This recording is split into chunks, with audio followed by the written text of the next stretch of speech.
Você já parou para pensar que Corrida Maluca ela não era só um desenho, ela era uma verdadeira guerra psicológica sobre rodas? Toda corrida começava exatamente igual.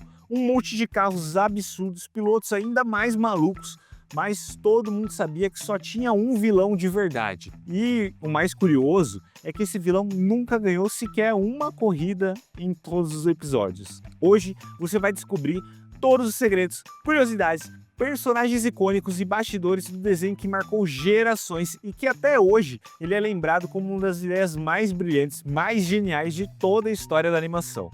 Então, vem com a gente conhecer a história de Corrida Maluca. Se você ainda não é inscrito no canal, já se inscreve no canal, já deixa o seu like para ajudar nós a continuar produzindo os nossos conteúdos.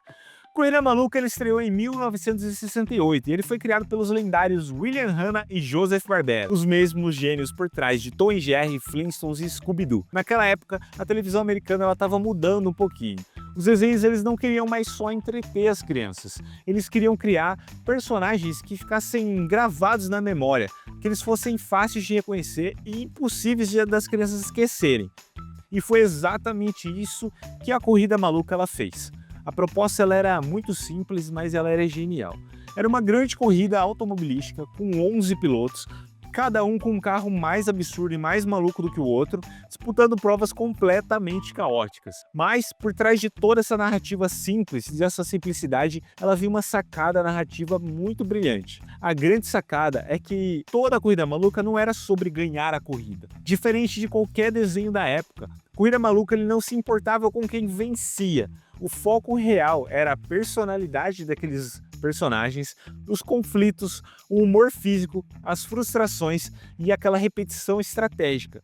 Toda criança ela ligava a TV não para ver quem ia ganhar a corrida, mas sim para poder ver como que o Dick Vicarista ia perder aquela vez. Isso criava um tipo de humor cruel, mas extremamente viciante. O Dick Vicarista ele era o maior anti-herói da infância. O Dick Vicarista é, sem exagero, um dos maiores vilões da história dos desenhos animados. Vestido de roxo, bigode exagerado, risada inconfundível, ele não queria apenas vencer, ele queria humilhar os outros personagens. O seu carro, o lendário Máquina do Mal, era praticamente um laboratório de armadilhas, cheio de canhões, serrilhas, disfarces, transformações entre muitas outras coisas. Ele tinha muitos planos mirabolantes, mas havia um simples detalhe cruel. Todos os planos eles davam errado, sempre eles davam errado, e isso ele não era coincidência. Os criadores eles queriam que o Dick Vigarista representasse a arrogância, a trapaça e a certeza absoluta de que quem tenta vencer passando por cima dos outros,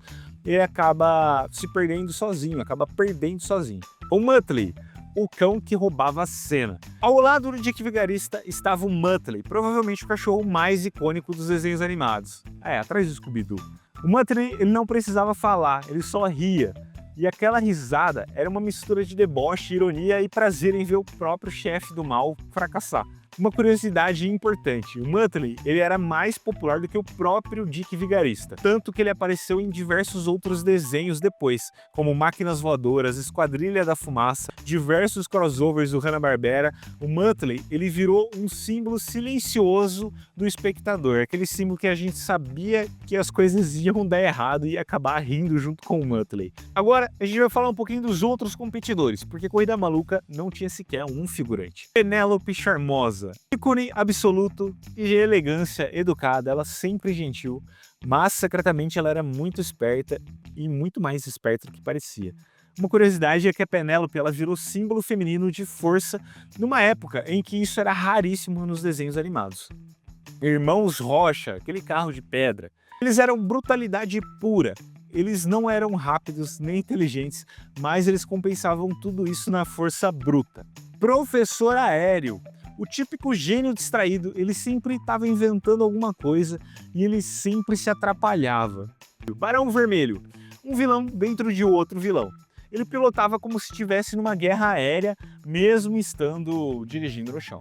Sargento Bombarda, pura disciplina militar que nunca funcionava em um mundo completamente caótico. Cada carro dessa corrida parecia ter uma vida própria, rangendo, transformando-se, reagindo como personagens. A gente poderia aqui citar todos os pilotos, mas a gente não vai fazer isso, senão o vídeo vai ficar muito longo. Sem falar desses personagens, nós tínhamos também um narrador, que ele era um personagem invisível. Pouca gente percebia, mas o narrador ele era praticamente um personagem. Ele criava tensão, ele ironizava algumas situações, ele aumentava o drama, ele fazia uma corrida parecer mais épica, mesmo quando essa corrida ela era ridícula. Sem ele, provavelmente o desenho não tinha nem a metade do impacto que tinha. Tá, mas por que Corrida Maluca funciona até hoje? Porque o desenho ele fala de algo universal. Provavelmente todo mundo já viu alguém dando um jeitinho ou tentou dar um jeitinho. E todo mundo já se frustrou, já viu que isso dá errado. Provavelmente todo mundo já riu do próprio fracasso. A Corrida Maluca ela ensina sem moralizar, que quem confia demais na própria trapaça, tropeça nela mesmo. No Brasil, a Corrida Maluca ela explodiu na TV Globo, no SBT, Cartoon Network e no Boomerang. Ela virou meme, referência cultural e até inspiração para jogos, comerciais, desenhos modernos e as séries animadas atuais. E até hoje, quando alguém sabota a própria vitória, a gente lembra daquele vilão, o Dick Vigarista. Corrida Maluca ele não era só um desenho de corrida, ele era uma aula de humor, timing e personagens inesquecíveis. E talvez o maior segredo seja esse: a gente não torcia para ver aquele personagem ganhando, a gente torcia para poder rir junto com o Muttley. E aí, se você gostou desse vídeo, por favor, se inscreve no canal, deixe seu like, compartilhe com os seus amigos. Muito obrigado pela sua audiência, se você assistiu até aqui, muito obrigado. Gostaria que você deixasse aqui embaixo sugestões para os próximos vídeos. Muito obrigado pela sua audiência, eu te vejo num próximo vídeo, até mais.